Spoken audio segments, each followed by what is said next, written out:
News hot off the press.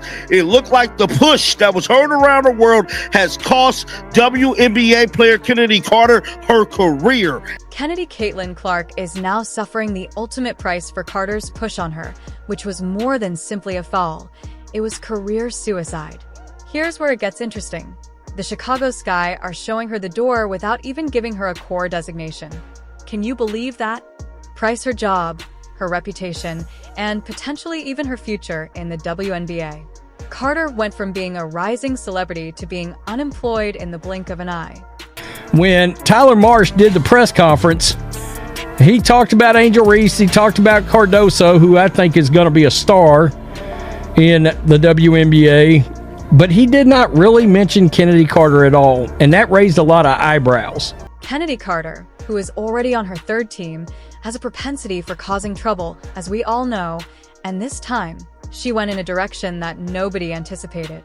When she took it upon herself to put her filthy thug hands on WNBA player Caitlin Clark. Yes, that's correct. Imagine shoving the league's golden goose, and you know you're in serious danger. Let's get started on what actually happened when Chelsea Carter touched Caitlin Clark. This wasn't just any game. It was the moment that changed everything.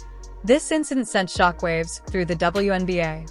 Inspired between Carter and Clark. Did you see that there was already tension on the court? We've got some exclusive footage that will blow your mind from angles you've never seen before, demonstrating exactly how it all happened. Sky High, the Chicago Sky, and the Iowa Hawkeyes were fighting it out, and everyone was on edge when Carter suddenly dropped the B word and shoved Clark, taking things to a whole new level. You can see the intensity in her eyes, the split-second decision that would come back to haunt her. That push right there was that right there, I believe, was the push that altered her career. And I'm telling you right now, it is not looking good for Chennedy Carter. You can see the players' shocked expressions and hear the gas coming from the audience.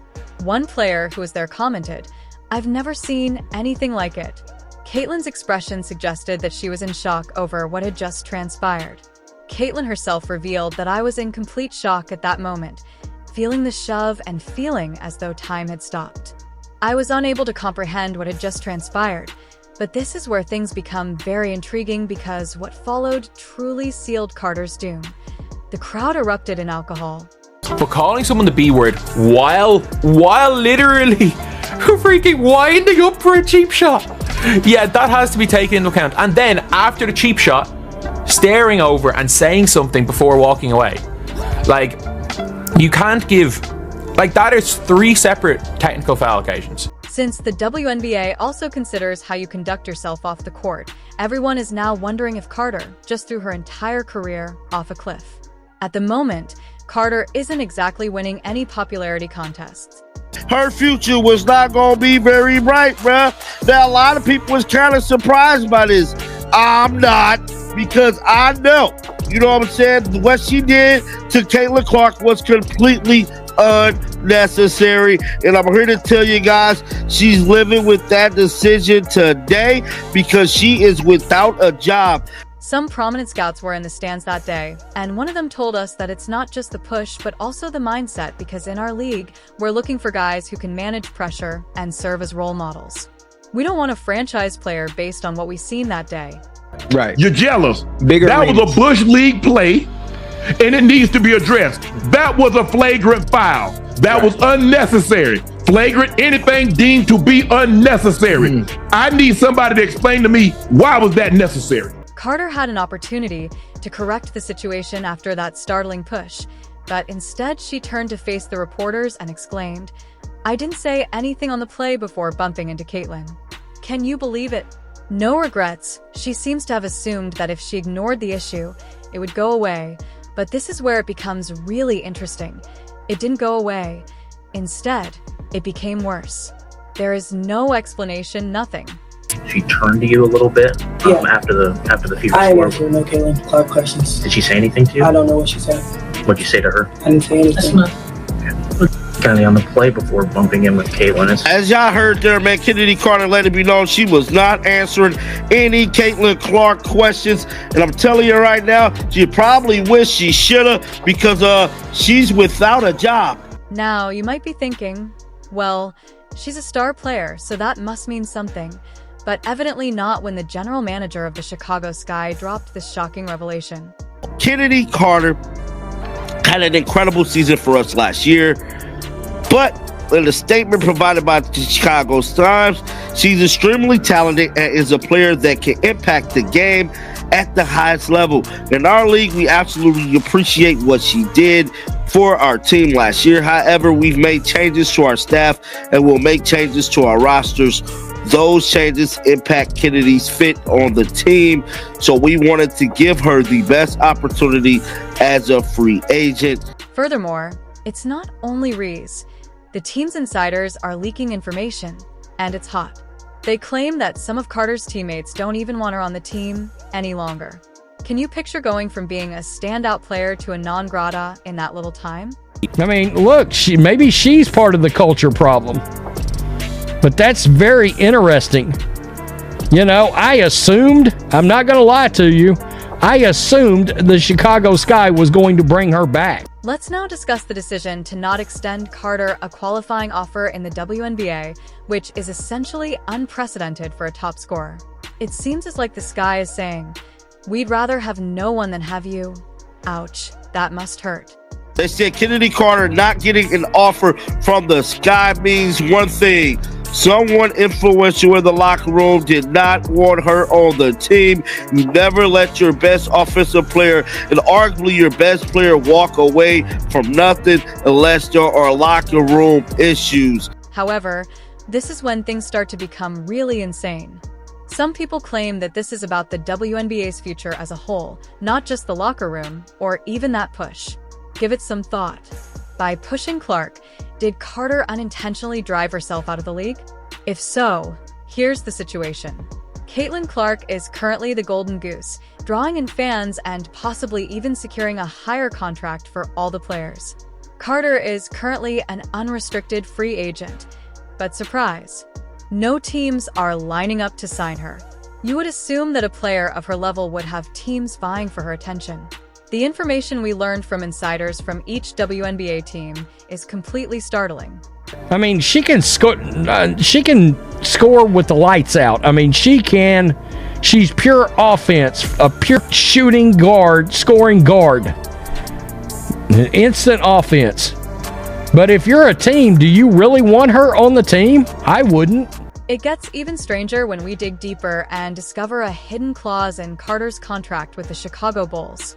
One team executive didn't mince words when they said, "I kid you not, we wouldn't touch her with a 10-foot pole." Can you believe that this is a professional athlete? We're talking about not some toxic waste. Go Sky, you may be wondering why a contract clause is so important. Well, let me tell you, this isn't your typical fine print. The reason this clause was there in the first place is pretty intriguing. It seems like they were anticipating difficulty from the start. This clause made it very easy for the Heavens to let her go. It's like they had an escape hatch built right into her bargain. Whereas no team wants the cancer in the locker room. Okay, so that raises a great question. Is anybody going to want her? Maybe that's the best question. I mean, certainly there's real attitude issues. And Carter's representative is currently frantically attempting to preserve her professional image. She has changed and learned her lesson, but it appears that no one is buying it despite the frantic phone calls and desperate presentations she is making to every team in the league. Carter is the potato that everyone is scared to capture in a high-stakes game of hot potato. This is what Annie Cristobal stated as well. No qualifying offer sent out to Chennedy Carter means she will be a free agent to test the market as an unrestricted free agent beginning tomorrow. But wait for the real shocker. Some teams are calling Carter a locker room cancer. This isn't just a warning sign. It's a whole red banner with flashing lights. In the world of professional sports, being called a locker room cancer is like having a large "don't do that" sign placed across your forehead.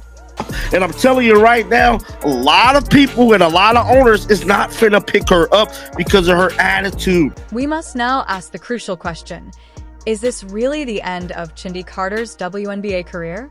She is undoubtedly talented, but when you have her kind of reputation, it seems like she is perched on a precipice and every team in the league is regressing significantly.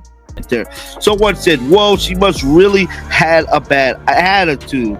Yes, that's correct. Caitlin Clark is transforming the entire league, not just the game, which is why everyone is talking about her so much. We have the inside scoop on why this is so important, so here's the scoop. Not only are fans taking notice of Clark's rising popularity, but the WNBA's top brass are also paying attention because Clark is attracting viewers like nobody else's business, which, you know what, means more eyes, more revenue, and more opportunities for the league as a whole. Caitlin Clark. Caitlin Clark is the reason these ladies is potentially, allegedly, possibly about to get the biggest payday of their lifetime, with the NBA stepping in to help them get this new collective bargaining agreement potentially done. Then we got the media rights agreement done, which is like $3 or $2 billion. That money could possibly help them get larger contracts. And what Chennedy Carter put her filthy palms on Caitlin Clark did not help her case. You may be asking yourself, well, she's popular, but can one player really change everything?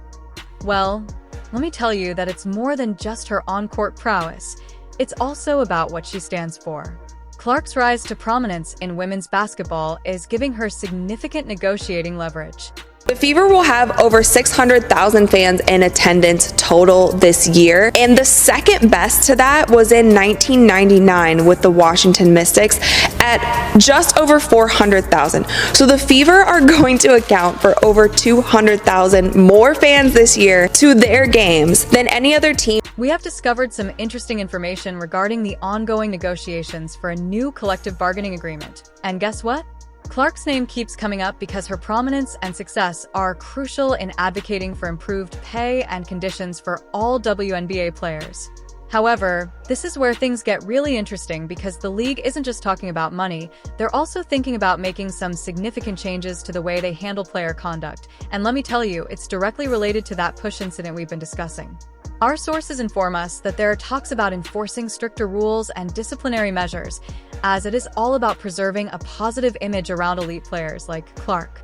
Regular season, sales of WNBA merchandise are up over 500% versus the same period last year, with fan gear sales over the first half of the season at the highest in league history. Player-specific merchandise, including jerseys and t-shirts, have seen a staggering 1,000% increase in sales. Additionally, sales of league-specific merchandise like the popular orange WNBA hoodie are also up 200%. The top-selling WNBA player merch, Caitlin Clark, #1 in jersey sales, Angel Reese 2, Sabrina 3. What does this signify for guys such as Carter? Then, things don't appear to be going well. The league is making a strong statement. Pushing the wrong buttons, or in this case, the wrong player, could result in you losing your job. Very rough. She's on, I believe, her third team, maybe fourth team. I think her third team. And if it's not her fourth team, she's already planning on her fourth team. But let's return to Clark for a moment, because her influence goes far beyond simply changing the rules. According to experts, players like her play a key role in determining the league's economic landscape. We're talking about bigger contracts, bigger media deals, and more sponsorship opportunities overall. It's as though Clark's popularity is a rising tide that is improving the WNBA, and the league is aware of this. They're using her star power as leverage in these negotiations to secure better deals for everyone involved. Can you imagine the pressure she must be feeling knowing that her success could mean better compensation for all of her teammates? While Clark's star continues to rise, Carter's career is in jeopardy, but their individual journeys are not the only thing at stake. Imagine that one player creating waves without ever setting foot on the court. Clark's popularity might revolutionize the WNBA and could result in higher wages for all players in future contract discussions. Right now, it is not going to be an old happy day for Chennedy Carter tomorrow because she thinks that somebody's going to suck at her. And I'm here to tell you, dog, I don't believe no team is going to touch her with a 12-foot pole. She is a diabolical locker room. The landscape of the NBA is evolving, and we're all courtside for the action. Will the league's future be altered by this change in star power? Will Clark's influence last beyond her playing career? Will Carter make a comeback? Please share your thoughts in the comments section.